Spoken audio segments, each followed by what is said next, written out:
Земјениот пат долг 4 километри им го загорчува животот и на жителите од село Сливник. Тој е оддалечено само 10 километри од градот и брои дури 700 жители.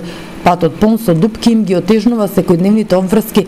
Наместо за половина час, потребно им е двојно повеќе време да стигнат во градот. Нивното трпение е при крај, ветувањата дека ќе им се направи патот со години не се исполнуваат. Бараат отчет од локалните власти, сакаат да знаат каде се трошат нивните пари. И ние како луѓе сакаме да бидеме како другите граѓани во Републиката на Македонија и сакаме и секој селянин спрашува насите даноци кај одат. Што добивам ние од тоа што плаќаме даноци, сметки и се друго. Зашто треба ние баш последни да бидеме? Секогаш во пати, се што кај одат тие парите?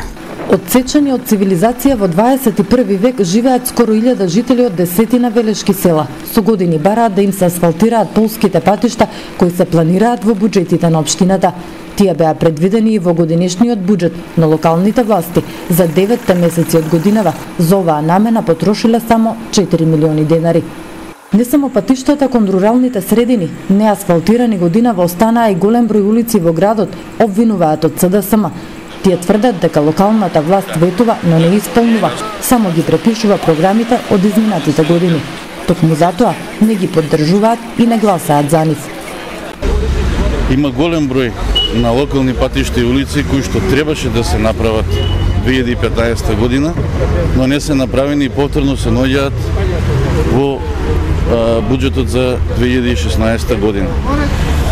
Овие проекти, ще кажем, овие патишта за 2016 година беа планирани и 2015, беа планирани со буџетот во 2014, 2013 да не се навраќам за другите години историски на нас. Тоа значи дека локалната власт несериозно пристапила изминатиот период во реализирањето на оно што го ветила на граѓаните.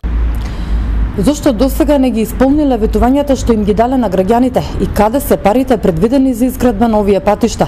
На овие прашања се обидовме да добиеме одговор од градоначалникот Славчо Чадиев, но и покрај нашето инсистирање тој не покажа интерес за темата и дипломатски го избегна одговорот. Граѓаните одлучуваат за што и каде ќе се трошат нивните пари. Тие се главниот фактор на јавните расправи по нацрт програмите на општината. Таму тие можат да предложат што треба властите приоритетно да направат во урбаната или местната заедница на која и припаѓаат. Јавните расправи на кои што се разгледуваат нацрт програмите на општините се единствениот момент и најсуштински момент во кој што граѓаните можат активно да партиципираат и да дадат своји предлози и приоритети по она што веќе општинските администрации го изготвиле како нацрт програма на секоја поединечна програма на локалната самоуправа. Стотици граѓани изминатите години присуствуваа на јавните расправи, водеа жолчни дискусии за реализација на приоритетните проекти. На последните неколку присуствуваа едва и 50-тина, и тоа само претседателите на местните и урбани заедници. Представници на жителите на селата Рлевци и Сливник имаше и на последните јавни расправи во општината.